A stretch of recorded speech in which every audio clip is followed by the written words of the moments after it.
qualquer um menos esclarecido olha para isso e vê que essas pessoas que estão brigando, na verdade, são a banda boa da polícia. Hoje, por exemplo, saiu uma matéria dizendo que o governador soltou um decreto dizendo que agora os comandantes da Polícia Militar e dos bombeiros vão controlar os bens, né? Fazer um controle, ou seja, do enriquecimento ou não dos policiais. Eu acho isso ótimo. Eu acho isso uma beleza. Eu acho que isso já deveria ter sido colocado antes, né? Ou seja, um policial ele tem que ganhar aquilo que é compatível com o seu salário. Um bombeiro tem que ter, né, uma casa e ter bens compatíveis com o seu salário. Agora, se os comandantes vão fiscalizar, quem é que vai fiscalizar os comandantes? Esses comandantes também vão ser fiscalizados? O decreto também trabalha... Porque, assim, é preciso, sim, moralizar. Eu acho que eu estou, assim... Né, tem todas as minhas diferenças com o governador Sérgio Cabral. Acho que ele foi lamentável nesse episódio, mas eu acho que essa medida, que é uma medida um pouco para responder à sociedade do que está acontecendo, acaba também sendo uma vitória do movimento, acaba sim sendo uma medida boa, né? Agora, nós temos que fiscalizar os bombeiros, os policiais, os comandantes, né, porque tem muito comandante que tem empresas dentro de Angra, tem muito comandante que pega sozinho os grandes eventos com as suas empresas, né? A engenharia do Corpo de Bombeiros precisa ser olhada. Então, tem muitos negócios acontecendo dentro dessas grandes corporações que precisam ser olhadas, né? Então, tem que ter organismos de fora que olhem também a cúpula, não só os bagrinhos, a cúpula tem que ser olhada. E tem também que ter mecanismos que controlem, né, o enriquecimento do governador, da esposa do governador, entende? Dos familiares do governador. Né? Nós sabemos, por exemplo, que a esposa do governador é advogada das principais empresas... como é que se fala? Das concessionárias de serviço do Estado, do metrô, das barcas, das ferrovias. Das então, barcas vão fazer um outro programa. É necessário que haja, sim. Eu sou a favor, governador Sérgio Cabral, palmas para o senhor. Mas vamos ser justos. Tem que olhar, a cúpula toda tem que ser fiscalizada, como está acontecendo agora, de maneira correta. Porque policial bandido tem que ir para a cadeia. Bombeiro bandido tem que ir para a cadeia. E político corrupto tem que ir para a cadeia. Deputada, eu vou insistir nesse bloco com a senhora, porque eu me lembro muito bem da Rio 92, porque o Estado do Rio de Janeiro tinha que oferecer uma segurança para os visitantes internacionais, os movimentos, e nós tivemos o Exército colocando canhões dos tanques dirigidos contra as comunidades, né? Quer dizer, isso foi emblemático, passou para o mundo inteiro. Você passava ali pelas passarelas do aterro do Flamengo, tinha policiais soldados com metralhadoras, tanques, carros de combate estacionados ali dentro do aterro. Com esse precedente ilegal, inconstitucional do Estado, e que se colocou num momento grave no Rio de Janeiro, que está pensando o Carnaval, como é que é ser? Eu fico preocupado que nós vamos ter vários eventos internacionais. Qualquer movimento social que se coloque no Rio de Janeiro vai ser criminalizado em função dos eventos internacionais?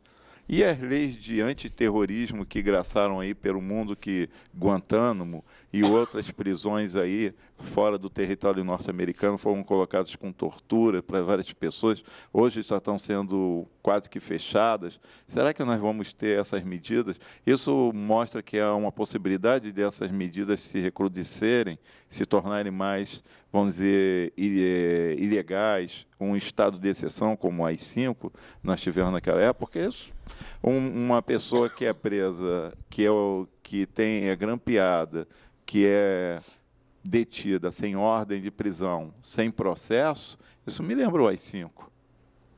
Qual o cenário que a senhora percebe eu não sei, quanto a movimentos sociais? Me parece assim que existe uma preocupação da cúpula do Estado em fazer alguma coisa mais moderna. Então, assim, as UPPs, elas são, digamos, a cara dessa modernidade. Ao invés de você colocar os tanques, você coloca, né, você tem as UPPs que foram colocadas nas comunidades do entorno, né, da Zona Sul, do Rio de Janeiro, do entorno dos espaços que estão sendo construídos para serem cenários desses grandes jogos. Então, existe, uma verdade, já uma política sendo construída nesse sentido.